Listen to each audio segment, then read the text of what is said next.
tape, brought to you by Nature's Purest Nutritional Supplements, high-performance supplements for high-performance individuals. Edwards, 2 years older than Josh Thomson, 5'10", 154, 5'10", 155, but remember, Edwards is known for the reach and the punching power.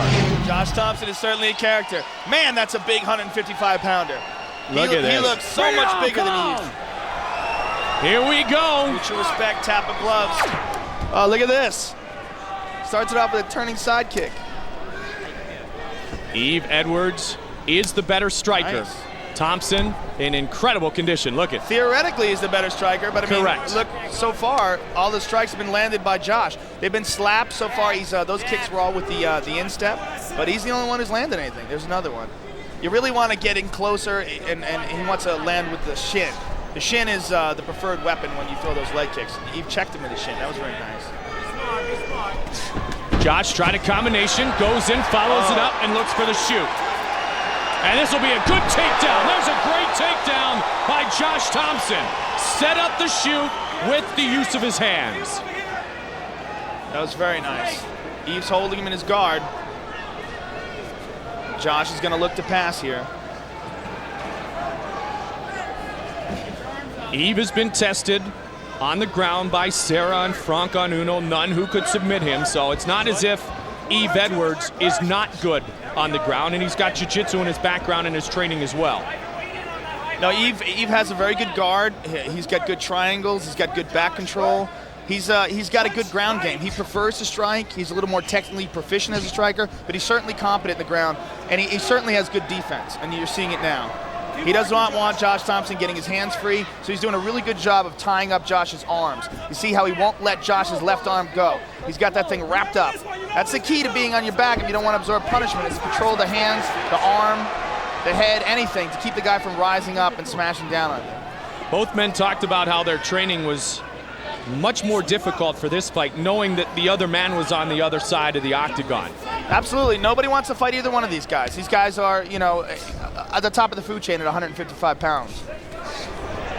So far, good control. Thomson, as he said in the feature, taking it to the look ground. at that. If he wants to Hip take toss. it to the ground, keeping it standing. If he wants to keep it standing, Edwards pops right back to his feet there, Joe. Twice. You know, I'm very impressed with Yves Edwards. Look at this, these weird little heels to the leg. They're agreeing to do the same thing over and over again. This is kind of strange.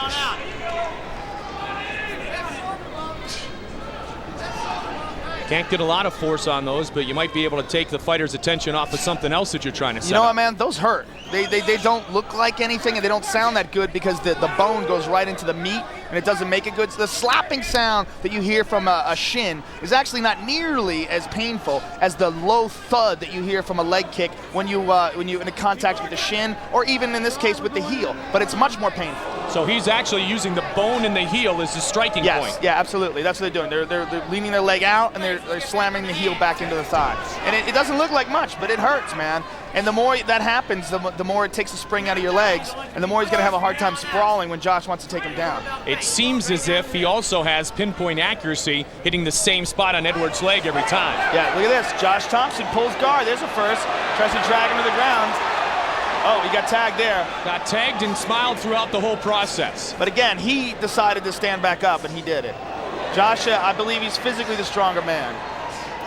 I mean, look how much bigger he looks when these two are locked up here. Checking his corner, checking on the time remaining in the round, under 90 seconds. This fight scheduled for 3 5-minute rounds. The top 2 lightweights in the UFC, arguably the top 2 lightweights in the world. Both disappointed it wasn't a title fight, but they're understanding that still they become the top of the food chain if they're victorious.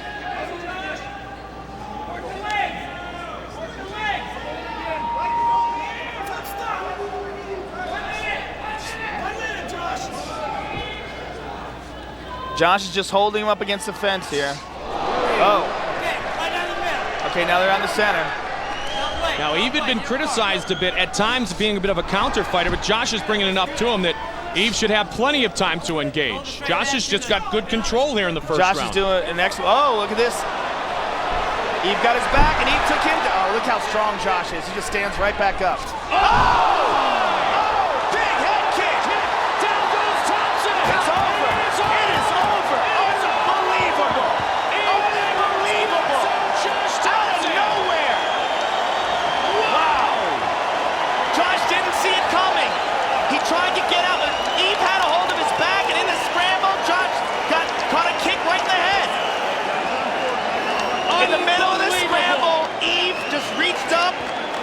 and landed a beautiful high kick. Let's take a look at the replay. Josh is still wobbling around the ring. Look at this. He's got his back. Bang! Oh!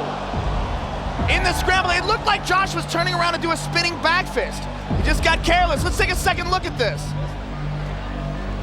He turns his back and Josh, bang! Yves just reaches up with a beautiful head kick. I will say right now, this kick has replaced Pete Williams on Mark Coleman as the greatest knockout due to a kick in UFC history. That was pretty amazing. And he did it flying through the air when he landed it. I mean, look at the kick as it impacts. He's actually like flying through the air, and then he falls down right afterwards. Ladies and gentlemen, referee Steve Mezzagatti has called a stop to this contest at 4 minutes 32 seconds of the very first round. For the winner by knockout, Yves Edwards.